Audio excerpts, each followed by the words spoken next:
What's up, guys? Curve Crusher here, and we got a big win. We finally got our science in to support the reason why we're wearing all the masks. And some of you might be thinking, well, wearing the mask because they told you to, right? Don't forget the three rules of mask wearing: comply, comply, and comply. Well, there's more than that. You want to make sure you actually have your support from your doctors, right? From the CDC, from the WHO, and you want to get not just opinion, but you want to actually get their scientific backing on everything, right? Because the opinion's enough. If we just listen to opinions, you might have listened to those doctors the other day that were talking about how um, hydroxychloroquine is the answer to all of our prayers, right? Maybe listening to them and their doctors, that's their opinion. You don't want to just be listening to opinion. You got to look at the facts. So oh, thank you very much. As we would have it here, we have finally a report in the Wall Street Journal about the science behind masks and why we need to be wearing them. Okay, so I want to go through that with you because this is a big win. So all your idiot friends who refuse to answer a mask because they're afraid that they're just basically being more subservient to the government. You can tell them, no, there's science behind this. So we're going to walk through that. Okay, so right now we've got this. The first link we've got, we're going to read into this. We're not just reading this article, and I'll put the article there so you can see it, but I also want you to read into it. And I want you to check these sources because it's not, we have to separate facts from opinions, right? Facts from opinions. So here we go. Let's get into this. Robert Redfield, director of the Center for Disease Control and Prevention, said so again, he believes, that means that's an opinion, but that's okay. He's one of the good guys, so we know that we can listen to him when he has an opinion. He believes the pandemic could be brought under control over the next 4 to 8 weeks if we could just get everyone to wear a mask right now. His comments made in mid-July with the Journal of American Medical Association followed an editorial he and others wrote there emphasizing ample evidence. So this is what we've been waiting for. We've been waiting for this ample evidence. Now, when the guy says ample evidence, of course, obviously, we're going to assume he's got some good double-blind studies to show with the control group that we've got this group wearing a mask, this group not wearing a mask, not like in a hospital, because we know that in hospitals masks are required. We're not talking about that.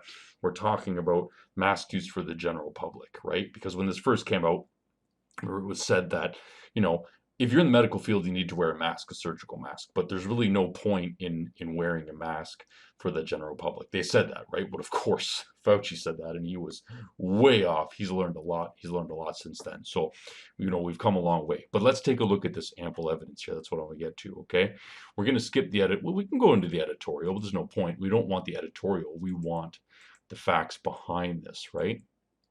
So let's go take a look at this here. Where's the actual study? The new published study suggesting that universal use of surgical masks help reduce the rate. Oh, surgical masks. Oh, so we're not talking about day-to-day masks. We're talking about surgical masks. Okay, so that's a little bit different. All right, let's go see what this new published study says.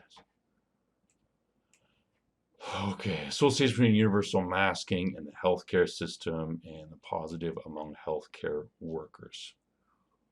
Okay, so this is healthcare workers. So this is a little bit inconvenient because we already know that masks are effective for healthcare workers, what we're looking at.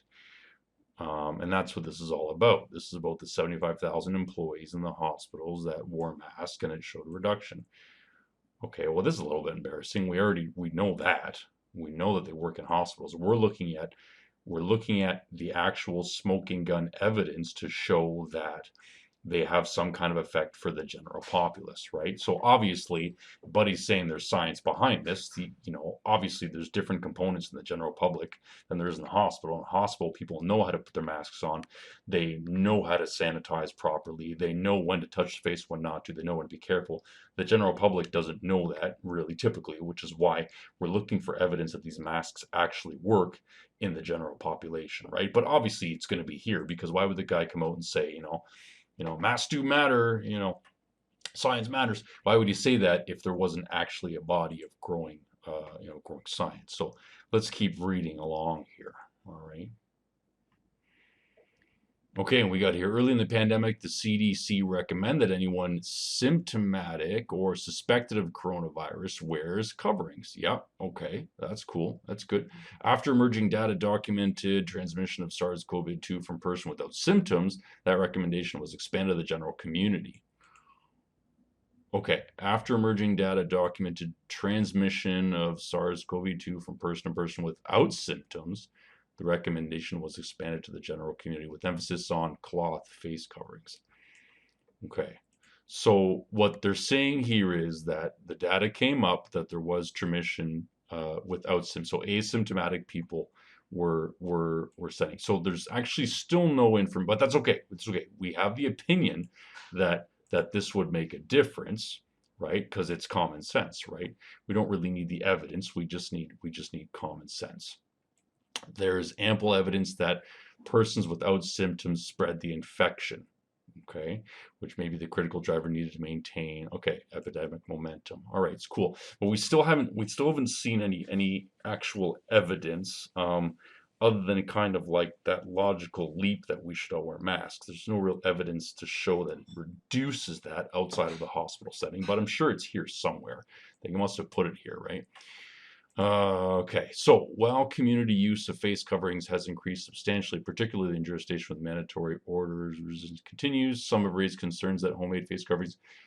Okay, so they're not really talking about the evidence here. They're talking about how people are wearing them. Okay, so that's great.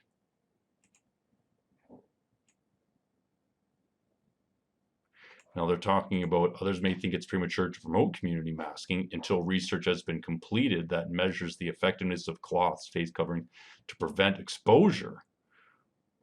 Oh, okay. So they haven't actually done that. So the science is compiling, but it's premature to promote community masking until research has been completed that measures the effectiveness of cloth face coverings to prevent exposure, specifically to SARS-CoV-2. Laboratory studies will be difficult and costly because they require capacity and safety management, blah, blah, blah. Oh, okay. So any type of community-based randomized trial will be complex to deploy in the right setting at the right time to produce actionable results quickly. In the absence of such data, it's been as persuasively argued that the precautionary principle be applied to promote community masking because there's little to lose. Oh, okay. So when they talk about the science is growing, they don't really have any growing science here. They've said that they're not going to be doing anything because such a study is, it's kind of takes a long time, the absence of data and whatever. What are they saying here? Community-based randomized trial will be complex. So it's really complex. So in the meantime, until we actually get the data, just wear it because it might be doing something. It's not really what I was looking for. I was looking for the actual data, the actual scientific evidence they were claiming that was mounting, and I haven't really seen it. But that's okay. But we have their opinions, though. So you got to go on their opinion. You don't actually want to just go on the scientific fact. But there is two reports. So here's the actual cornerstone of this thing. Two reports published this week in Morbidity and Mortality Weekly Report provided additional new data about face coverings. Here we go. This is what I was missing. One report indicates that the use of face coverings increased following April 23rd. Okay, so to slow the spread of COVID. So now they're talking about a survey about how compliant people are. Okay, so they're not actually talking about how well they worked. They're just talking about how many people are actually wearing them. Another report found that adherence to universal masking source was mandated. Okay, I don't care about that. I'm looking for the data. All right, so where is the actual data here that shows that they've been using these things? Yeah, it's right here. Okay, so two reports published. One report indicates that the use of face covering is increased. So this is just telling us that the increase actually, the increase in wearing, which is fine. Another report for investigators. So here we are. So this has got to be it. Another report from investigators in Missouri found that adherence to universal masking for source control, mandated by the city ordinance, compliance, blah, blah, blah. COVID-2 symptomatically infected stylist at a hair salon in Springfield, Missouri. Before they were diagnosed as having COVID-19, the hairstylist had served 139 clients, but had been required to wear masks at all times while working with them. After public health contact tracing with the hair salon clients after 2 weeks of follow-up, no symptoms of COVID-19 were identified among the exposed clients or secondary contacts. Among 104 clients interviewed, 102 reported wearing face coverings for the entire appointment. In addition, another analysis published by Goldman Sachs Research suggests that expanding community masking by 15% could prevent the need to bring back. So, okay, well, the problem here is I was kind of looking for some scientific evidence, and they didn't actually give me anything. What they gave me was that they gave me a hair salon, um, and the hair salon owner wore a mask, and the clients wore a mask. Now, the problem here is what they never talk about is they don't talk about any pieces of this. They don't talk about a control group. Okay, so they don't say there's two hair salons going on. One wore a mask and one didn't. One had the same amount of infected people in it, one didn't. They don't do any kind of control here, which is fine. This is great. I mean, this is enough to throw this up and get people on board with this mask stuff. So I love it. Unfortunately, it's not what you're looking for as far as scientific evidence. So it would look, to the regular person looking at this, you might sweat a little bit because you think they've got these mountain of scientific evidence come in when really all they've got is this hair salon that doesn't really have any kind of control to show how the mask made a difference. So it could have been that these people were cleaning down surfaces, not coughing in people's eyeballs. I don't know. This is not exactly what I was hoping for. Okay, so if you are hoping that Robert Redfield was going to come in and kind of crush this with the science, we're falling a little bit shy here, okay? But that doesn't mean that we don't let down our guard, all right? So we got to be vigilant. We got to be safe and secure, and we got to make sure that this is all the new normal because it's based on science. Even though there's no scientific evidence for it yet, that's okay, because you believe in something strong enough, and then the science will come after. Okay, so don't forget the 3 rules of masking: comply, comply, comply. All right, and just because the science isn't actually there yet doesn't mean you can't scream science at people when they disagree with you. Okay, stay safe and embrace the new normal.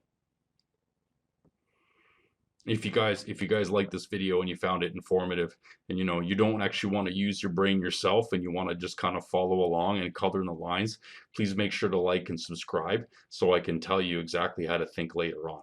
Okay, like and subscribe, and I'll see you in the next video.